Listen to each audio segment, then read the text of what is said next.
భగవద్గీత జ్ఞానామృతమని, భారత నాగరికత చరిత్రకు సూక్ష్మ రూపమని చైనా పండితులు సైతం ఒప్పుకున్నారు. ఆధునిక కాలంలో ప్రజలు ఎదుర్కొంటున్న ఆధ్యాత్మిక, భౌతిక సందిగ్ధతలకు ఈ గ్రంథం సమాధానమని వ్యాఖ్యానిస్తున్నారు.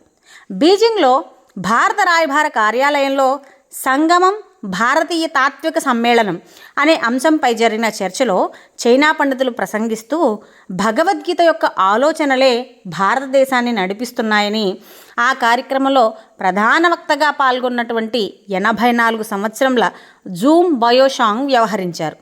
ఆయన భగవద్గీతను చైనా భాషలోకి అనువాదం చేశారు. చైనాతో సహా మిగిలిన అన్ని దేశాలతో ఒక ప్రత్యేక అనుబంధాన్ని భగవద్గీత ఏర్పరచుకున్నదని, దీని ఫలితంగా అన్ని ప్రధాన భాషల్లో అనువాదం జరిగింది అని ఆయన అక్కడ పేర్కొన్నారు.